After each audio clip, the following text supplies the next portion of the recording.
to Graftcast, the show where we talk to business leaders and entrepreneurs about their professional journeys. I'm Hugo Austin. I'm Jack Hales. And today we talk to Simon Wray about his professional journey and his move into renewable energy. Stay tuned. Simon, welcome to Graftcast. Did you always want to be an entrepreneur? Well, first, thanks for having me. It's a pleasure to be here. No, I think is the short answer.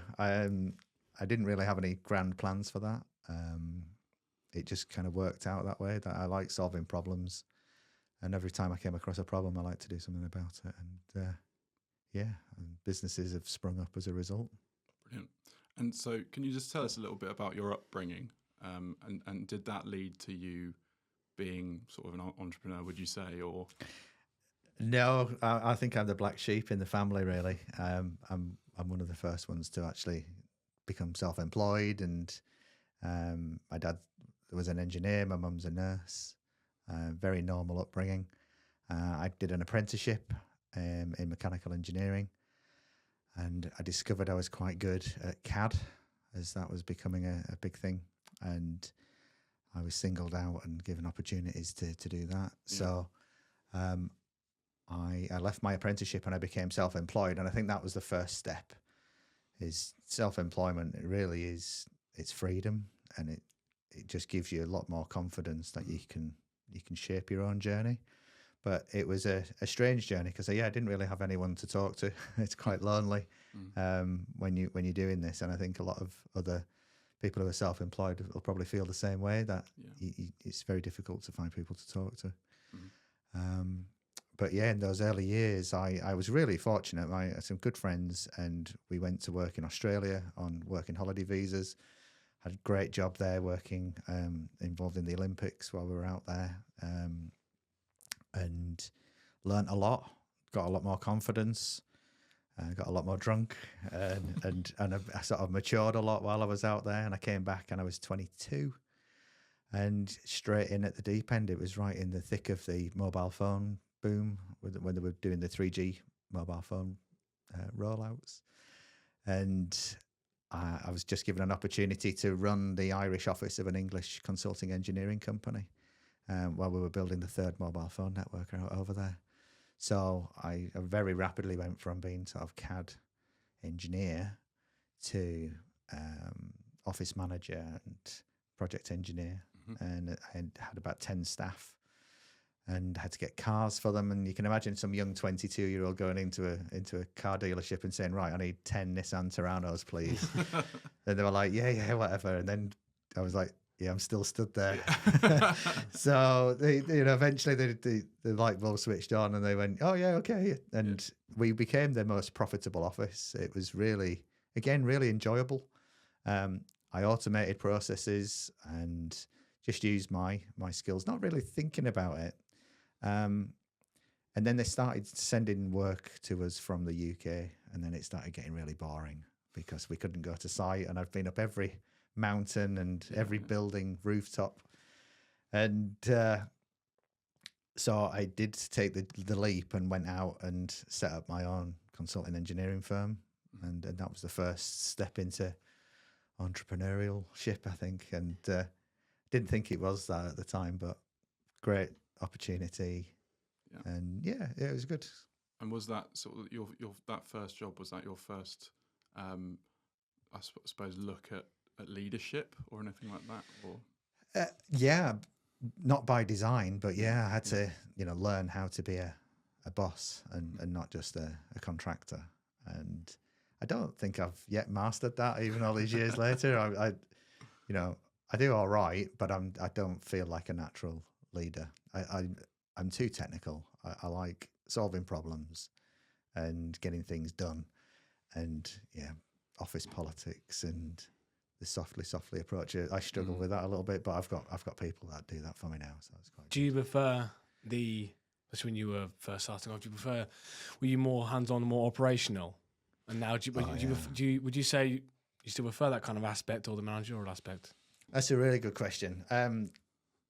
And I was fortunate enough to get some guidance and some advice. We were on the Government Growth Accelerator Programme, and I had a coach, and they kind of explained that once we got to about 20 staff, it would be more or less impossible for me to be hands-on. Okay. And that was a real eye-opener because I was trying to do both. So whilst I had office management and I still had all the delivery side, everybody came to me and I had to make all those decisions on everything. And it proving to be very busy. But I'm a bit of a workaholic, so I didn't really notice it too much. And it was only then when we grew above 20, we got towards sort of 50 people, and I recognised that we needed middle management as to manage that. So yeah, I had to learn how to do that, and I still have to kind of hold back a little bit and try and not get involved in the details. But that's where my heart really is, It's never been, I've never sat down and thought, right, I've got this financial goal or I want to do this or that. It's more about, well, what's the problem? And I've ended up with a group of companies now because new problems appear and I can't get a solution to them that I'm satisfied with. And it's kind of grown legs. But it's turned out that we're very good at running businesses and we can automate processes. We don't have a lot of back office overhead compared to a lot of businesses, which means we're very competitive. And we can then really focus on just giving great customer service. So tell us a little bit about that group of companies then. Yes. So as it kind of came about, I mentioned, so when I was working in telecoms, I was actually working in Ireland, running that. Came back to the UK just before the financial crisis in 2006, 2007. I got a call from an old contact who said, we've got a little job for you. We're having a few problems with. That little job turned out to be a £10 billion railway investment project, the West Coast Route Modernisation. And I went in, had a look. I identified some issues and some problems that they were having, unpicked it all, and I think they were a year behind with 3 years to go. So we had time to fix it and put a team together, took control of the engineering, integration and coordination. So again, using my old CAD skills and engineering skills, put a really good team of people together. And we recovered that design program and delivered it on time. And I wanted to keep that team together, so we set up SPI in 2009. Yep. And the view was, what we'll do is we'll stay as a team and we'll go to another project as a team. And word had got out that it had been quite successful, and we ended up getting 3 contracts all at the same time. So the 4 founders split up. I went to the North London Rail Investment Project, which was effectively the railway part of the Olympics. Yeah. One of the other lads went to Crossrail on Network Works. So this is before Crossrail was a thing. It was literally still just an idea in the design phase. And 2 of the lads went over to Reading to do a big remodelling job out on the Great Western Main Line. And a few years went by and we were like, we're just contractors working on projects. So I tried to bring everybody back together again. Didn't really work out. So we went our separate ways and I carried on SPI and started to slowly recruit people in and grow it. And that was really our bread and butter for quite a few years. And we became the kind of go-to people if there was a problem in multidisciplinary £billion project delivery. So it's great to all of our work has all been referrals, which has meant that I'm really spoiled. I've never had to suffer marketing and lead generation and things like that. So then when we started to look at new areas, it was a real eye opener for me. So this is still an area that I'm not very mature in. And what happened was we carried on doing that, and some opportunities came up to use my skills that we'd done in Ireland. We built our first wind farm in 2003. I think we did our first heat pump in 2004, and we'd been building houses in Ireland as the telecom stuff started to quieten off. And I used those skills I really enjoyed the house building. I thought I took great satisfaction in being able to kind of control the whole process rather than just being a small cog in a very massive project. And the opportunity came up to do some construction, and we had a £10 million development in Toaster, and it was really refreshing to be kind of stressed out again, and having to use proper project management skills, because everything else was like we were just cranking the handle. We had a really good process. So on the side of the main consultancy, we set up Beautiful Country Homes, which does exactly what it says on the tin. It's kind of £1 million houses in very nice locations around the county. And then COVID happened, and so that made it interesting trying to build houses. We had only a short break while they worked out whether we could work on site or not. But then we had trouble with materials and logistics, and then we had inflation with materials and labour. So that made it quite challenging, but also really, really rewarding. Really enjoyed that. And then we built our own house off the back of that. And as part of it, I think we had about £250,000 worth of landscaping that needed doing. And I'd spoken to some guys, and they were like, they could do patios or they could do fencing, but they couldn't really take on the whole kind of contract and within a reasonable budget. So I got chatting to a friend of mine, and I said, do you fancy coming on board, and we'll set up a horticulture and landscaping business? And he was really, really nervous. And it took what felt like months of conversations. And I didn't want to put pressure on him. I didn't want to cajole him, but the program was getting tighter and tighter for the housing. And in the end, I was like, I will guarantee you a year's wages, that if it doesn't work out, you've got plenty of time to go and find another job. Don't worry. And he came on board, and we set up Simon & Simon Horticulture. And I'd say within 2 months, he literally turned around and said, "This is the best thing I've ever done. Should have done it years ago." Don't know what I was worried about. But everybody's personalities are different. So we ended up having, infrastructure, consulting, engineering, house building, horticulture. And then as part of the house building, we've got the renewables. Yeah. And we were putting heat pumps in these houses, solar panels, batteries, learnt a lot.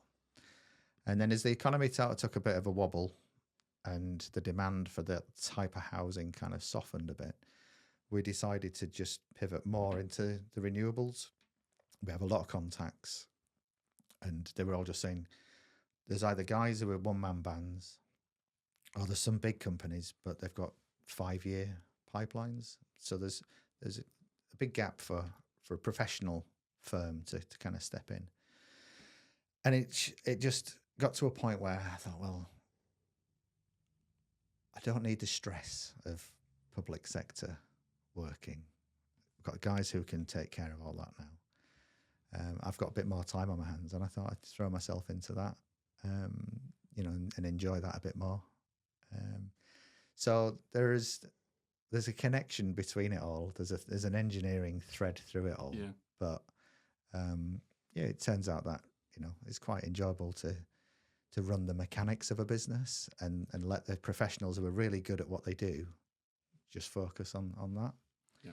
And I think a lot of people might feel the same way. They might make a brilliant plumber, but could you run a plumbing business? Yeah, it's true. Yeah. And would you get the enjoyment out of running a plumbing business? And I think that's where I've managed to break through that, and then I've made peace with myself that global domination is no longer on the table.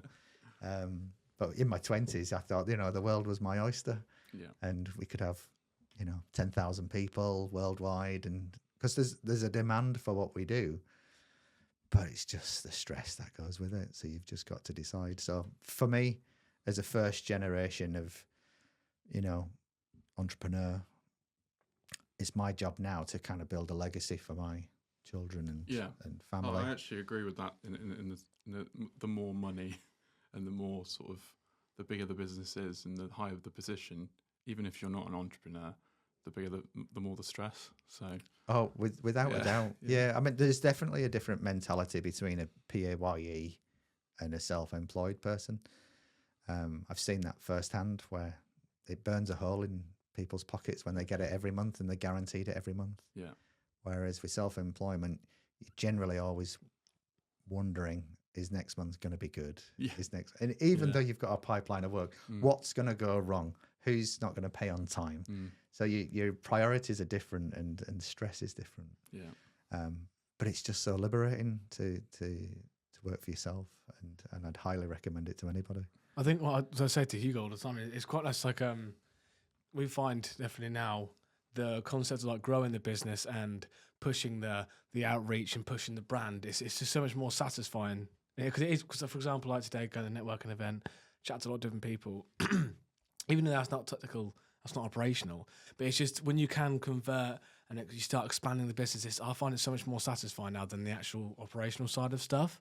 Yeah. Where I thought you get so many people who are like, let's say in my specific sense, let's say videographers. They're great videographers. I know because I work with them when I get them to do different things for us and stuff. But it's a different thing being in operation than, for example, than actually running something.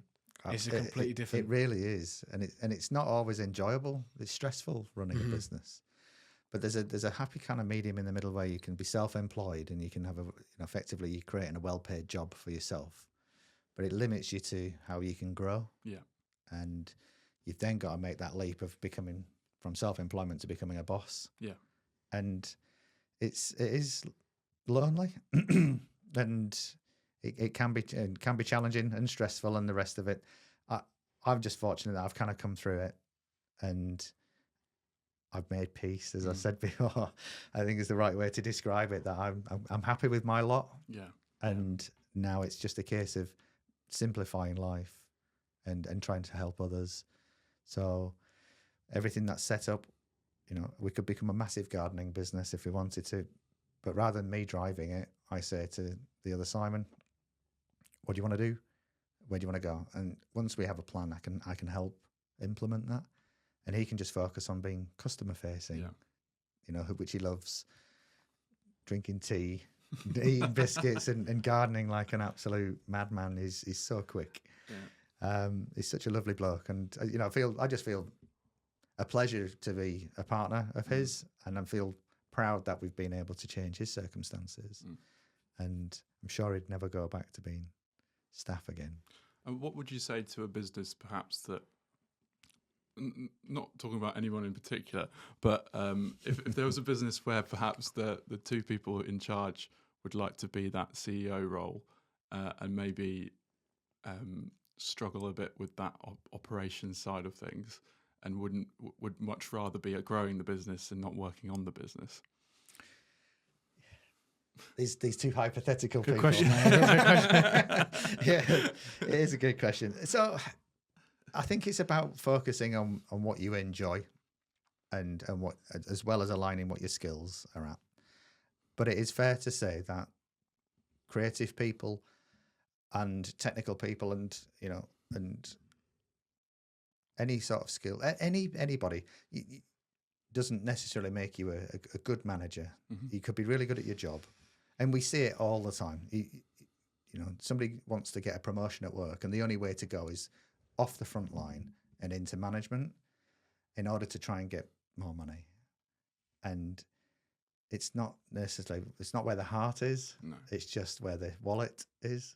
And I have helped people. People have asked for help before, and I have given advice. And two partners in a business, they were equal partners, and one of them felt that they were doing all the work and felt that the other one was playing golf all the time, and the other one felt the other guy, the golfer, felt that he'd done his contribution, he'd brought in the opportunities, and it was now for the other guy to go and deliver them.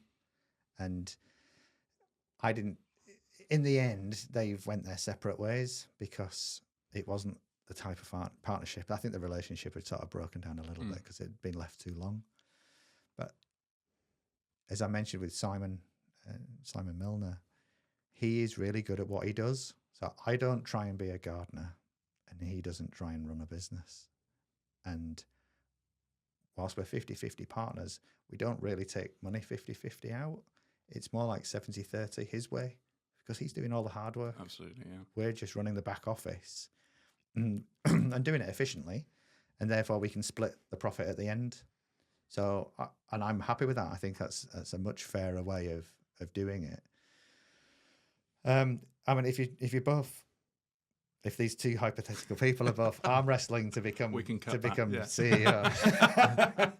CEO, it's We're not arm wrestling. I wouldn't say that. I just, yeah.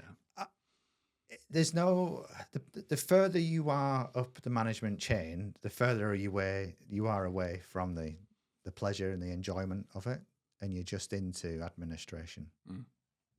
So I'd probably go the other way and be fighting to not be the CEO. Now I have got another friend who employed a managing director because they felt like they wanted to step away running a consulting business, and then they realized that the clients still wanted them, the staff still wanted them, and even the MD didn't feel empowered, and they still wanted them and their input.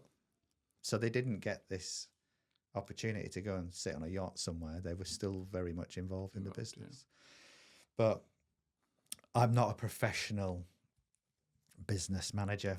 What I've done is come from solving problems, and I've seen more problems that need to be solved, but I've come to a point now where I think enough is enough. I could probably help more people, but my work-life balance would be impacted by that. So my pleasure now is actually hiring the right people to be around me. Yeah. So in the renewables, we have Justin on the sales director role, who does a brilliant job of all the new business development, lead generation and negotiation. And I just get paraded out to be, some trolley dolly to go and look around and see if I spot any risks and use my experience as as an engineer, and rather than going out trying to, I don't do a sales role. I just, it's still a technical. So would you still say that you're the face of those businesses, or no. On purpose, not at all. No, there's a I've just got really good people now, and I've managed to ease myself back. I'm a point of escalation, right? So the guys all know that if something goes wrong, they can come to me, and they all know that I'm accountable. So if anything goes wrong, it's me that takes the blame. So it means that people are empowered to make decisions, and I think that's really important.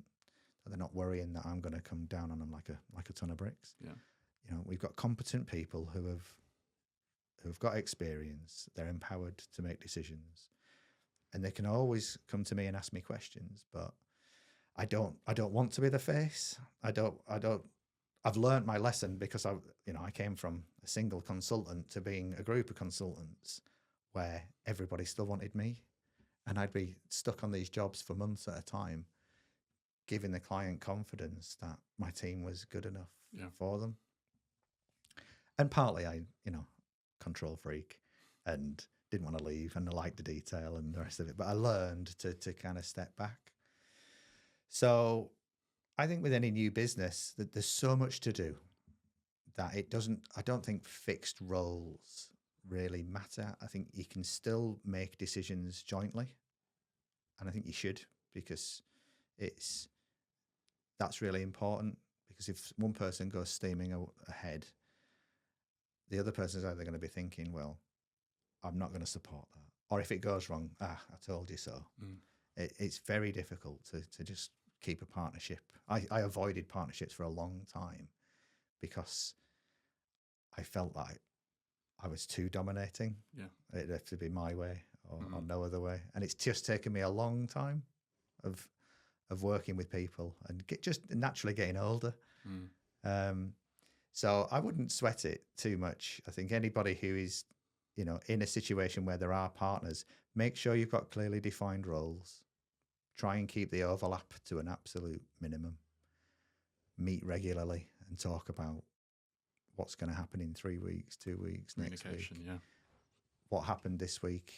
So we do a 9 o'clock Friday morning meeting, and we just do a wash up of what did this week go as per the plan, and are we on target for the stuff in 3 weeks?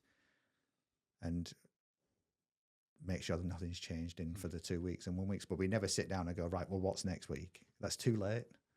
You've got to look ahead. And I've learned that with social media planning and things like that. So I recognize it. I just can't feel motivated. How do you feel about sort of that digital transformation and because obviously you've seen a lot of change over the years that you've been in working in business. Yeah. Well, how do you feel about sort of social media and that the impact of social media and what you do now? So the first part of that question, the digital transformation, absolutely loved it. It was right up my street. And I joined the workforce just as that was becoming the mainstream, going from analog to digital. So computers and instead of drawing boards and things like that. So makes me sound really old, but we were using drawing boards well into the 90s. So that was really good fun because it's most of my career has been trying to get people to either move from a notepad to Excel or Excel to a proper management system. Yeah. And I've really thoroughly enjoyed that. The marketing side and the digital, I was open-minded. I spent a lot of money, and it took a long time for me to realize that our consultancy was so niche that no one was really ever going to Google what we did.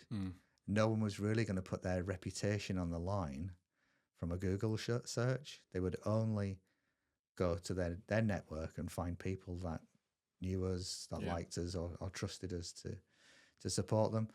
So I'm a long way behind the curve when it comes to this, and generating new business from digital channels is, it's still, I feel out of my depth a little bit, but at the same time, I'm purposefully trying not to learn it because I want to bring professionals in to do that for me.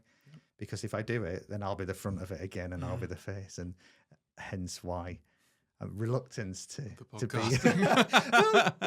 podcasting, but in general, and it's really weird because I do like communicating, and I've presented to thousands of people in big events, and I don't mind being on stage, so I'm not shy. But again, they've generally been a subject matter expert type appointments where I've gone out and talked about what I knew about. So yeah, I think having to sit in and plan what do we want to communicate to the public is very different challenge for me. Yeah, because rather than me telling them what we want to say, I'd much prefer to have them come to a room and tell me what it is that they're looking for help with. In terms of recruitment, what's changed after COVID? Oh, that's a good question. So I think people's attitudes towards work has changed. And I know that we hear a lot about it in the news and just general rhetoric about millennials and things, but there's some truth in it.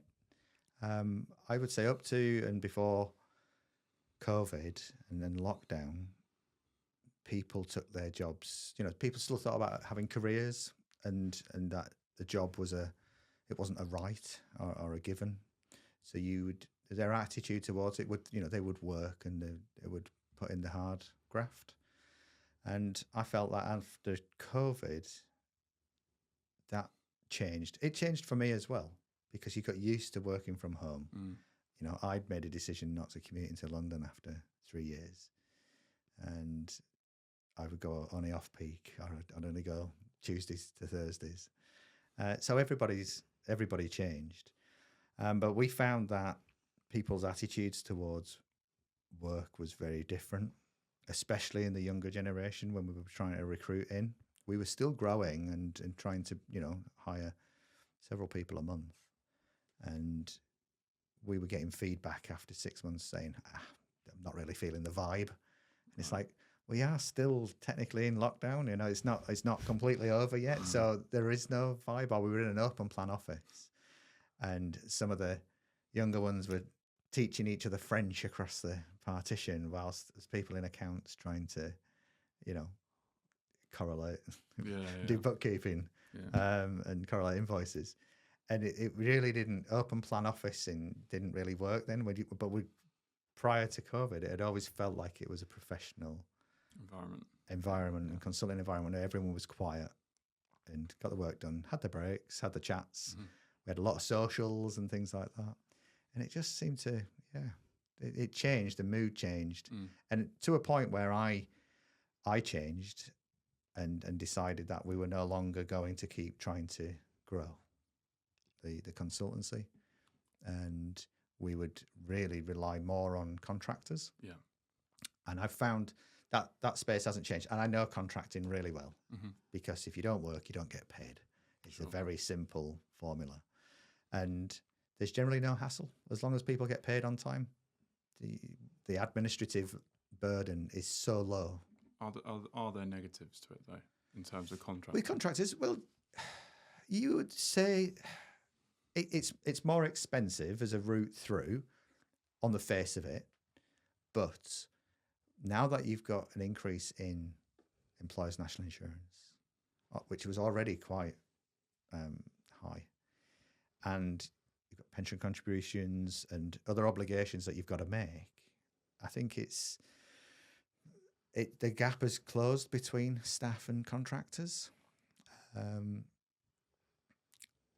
I'm biased because I did contracting. I liked the flexibility of it, but I had the ethics of always finishing a contract out. I never just walked away. The risk is that any contractor could up and leave at a day's notice or a week's notice. But we're now seeing that fluidity with staff. And if that's the case, then what's the benefit? What's the benefit of having staff? Because if you can't plan 6, 9, 12 months ahead and you can't work out your utilization, then you're in an even more risky position because you've got a fixed overhead that you might not be able to capitalize on. Yeah. So yeah, it has very much changed since COVID. I was going to say, I always find it's from a business sense, it is quite stressful in the way of, because nowadays I feel like how work has been for a lot of people. A lot of people are quite entitled in the sense of, because they're guaranteed money each month, they couldn't give a shite if they don't get, if their boss only gives them one client to acquire this week. Do you know what I mean? Because they're not bringing the work in. And I feel like unless people have like incentives, but unfortunately you can't give everyone equity. You can't make everyone managing directors. You can't make everyone. Yeah. And it's hard to get. There's some people I work with, and there's some people. And I said to you guys, I said to them, I'm like, they're like the best kind of version of an employee. They're like actual graphs, and they want to push the business, and they're happy with what they're doing. It's very rare you get people who are like that, unless they're like got stakes. Yeah, I think there's some good points in there. Talking to people, I think there's that blip around COVID, and that was those 3, 4, 5 sort of years up to date. Really, those people are very much like that. I'm getting feedback from other employers that the mood is changing with the generation that's coming up behind them. That they have got that work ethic again, or they recognise that they can't just hustle their way through their life, because if you want to get a mortgage, you've got to have 3 years trading history. You've got to be showing that you're earning. So the mindset is definitely different, because speaking to somebody a few weeks ago, they were saying that in your grandparents' age, you had to do everything to keep your job. You were petrified at losing your job. And then at your parents' age, that softened down. Is that you had your job and you had your house, and you were more comfortable. And now we've got to my generation, and you're more comfortable again, but you've still got that same work ethic. But then you come to the next one, and it's like, well, it's all taken care of. There's no stress and risk. There's more work than people. And people can be fluid. I take your point on having fair equity in it, but that should be earned. I think I offer it to my staff, and I think I would like to have employee-owned businesses. If you're going to put the graft in, you should be rewarded, and your salary is only a part of that. But it's not always possible to do that straight away, or And I've got friends who've done it with their business. They've gone into a trust thinking that it would create more loyalty within the business, or that they'd work harder because they own a share of it. Nothing's changed. Oh, really? I've said, look, have patience. It will change. I think it just takes time, and you've got to empower these people to say, look, you're responsible now. It's not my company anymore. It's yours. So that takes a long time. It's like turning an oil tanker, but we can't tar everybody with the same brush. And it's kind of fun to watch and see how people are making a living, but it's also very frustrating if you're trying. It's still my number one nightmare is when we've just taken another gardener on, who's a brilliant guy, but right straight away the back of my head is, how long is it going to be before he decides to go and do something else? Mm-hmm. And it's not because he doesn't like the work, but it's just that attitude of the vibe. This is just something until the next thing. Yeah, it's not a career. It'll be, well, I want to go and work for myself. Okay, so we've changed our mindsets to recognize that no one is there forever. We can't rely on making a plan for those guys anymore. Yeah. So it's very much more short-term planning. Bro. But difficult to invest in people when that happens as well. So it's not an easy road to navigate. But I like sharing, and the thing is, if I can help people, I will willingly do my best to try. I'm not the most qualified, and I'm not the most experienced, and I've not had as much success as some other people. But I've kind of come to terms with, with what I've got, and I'm happy with it. And people are welcome to ask me for my opinions, and they can choose to, take my advice or not, and that's absolutely fine. But you don't get if you don't ask. Mm-hmm. Yeah. So I think we've had a chat before about how do you grow it? How do you grow a new business? And I see the signs, and I can see the telltale signs, and I recognize where there's no replacement for experience. That there's milestones that you've got to meet, and there's hurdles to overcome, but it'll be, as long as you know where you both contribute, then it'll be fine. Yeah. And then don't rush into raising your cost base. Use contractors. Yeah. It might feel like you're paying more, but you're paying for somebody who believes that they're good at their job. They're really good at what they do. You shouldn't have to provide any training. They should have an opinion. They should have that experience that they can say, well, I think we should do it like this. Yeah. And that's what you're paying for. Yeah. It's not just a bum on a seat who can click a keyboard and be a keyboard warrior. Mm-hmm. So that's useful information to take forwards, really, for anybody. Because, absolutely, yeah. I don't think people recognise the value of contractors or of freelance, I suppose. Freelancers. Yeah, it's the same thing, different. Yeah. But there's a great opportunity to. I think you can grow faster if you can get the right experience. It's not just a bums on seats process. So, yeah. Are there any analogies that you've heard throughout your career that really ring true? too many to mention, and I've got loads of rubbish analogies trying to articulate what our business did to outsiders. When somebody says, oh, what do you do? And if you were a decorator or an electrician, it's really easy because in 4 words or less. And I used to go, well, do you know how? And I'm not even going to bore you with it because your audience will not really be interested in multidisciplinary consulting engineering professionals, probably. Yeah. And well, they can always they can always comment on the post, can't they, if needs be. But it's cash is king. I think that is the number one thing. Is you've got to maintain good cash flow.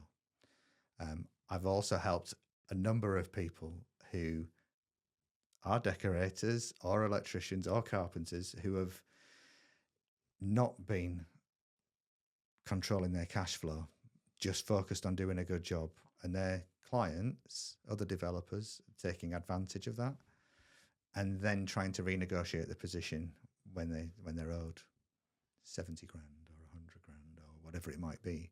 They've let it get out of control. So I like to feel that I've kind of helped people along the way. Even the contractors that have worked for me, I've made sure that everybody was paid on time, because I recognise the importance of cash flow. Mm-hmm. So cash flow is king. It's really, really important that you spend it wisely, and you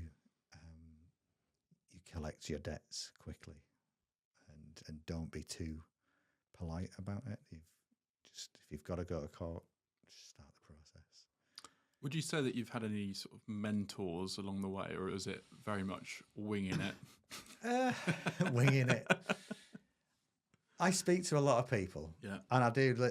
Even though I talk a lot, I listen a lot, and I do take in stuff that people tell me, and so I've not really had direct mentors, but I wouldn't be where I am today if people right at the start, when I was an apprentice, didn't take an interest in what I did, or recognise my skills and say, hey, come over here, sit there, here's a computer, here's a mouse, here's some CAD software, off you go. And then that same person turned around and said, I think you should go contract. And I'm like 19 years old. If Norman hadn't have done that, I wouldn't be sat here. yeah. So it's twofold. You've got to. I'm very thankful that people saw something in me, but at the same time, I've had to have the bravery to make the decision and take the leap. Yeah. And when you do that before you've got kids and before you've got big mortgages and lots of debt, it's so easy to just reverse out of it if you feel you've made the wrong decision. Once you're in and it's flowing, it's a very difficult place. Now, so as far as analogies go, and cash is king, that's the one that sticks in mind, because if you manage that, everything else from running a business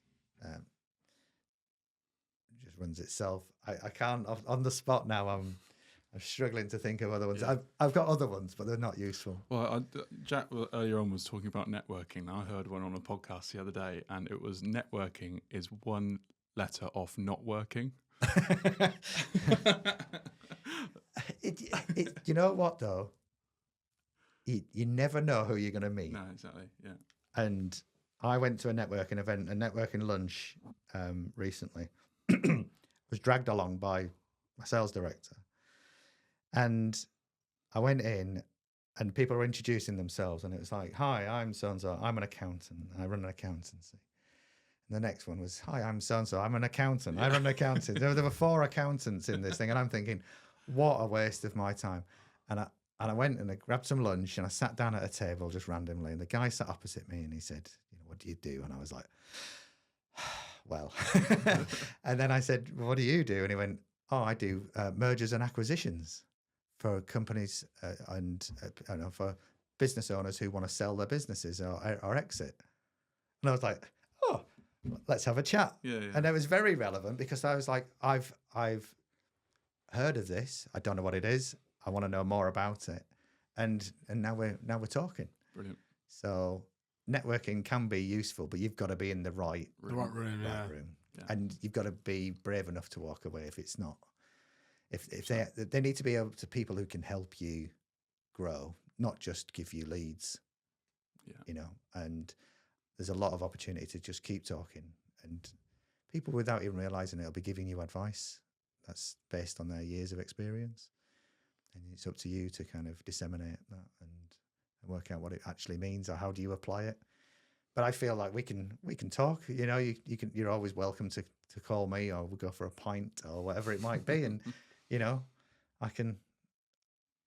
I'll wax lyrical for hours if you just keep plying me with drinks. So Yeah. But that's it's very difficult, because there's not a set formula. You can educate your way into the ladder and go up that way. You can get work experience and go through. But until you've tested it, what works for you, you've got no benchmark until you say, oh, well, I tried that and it didn't work.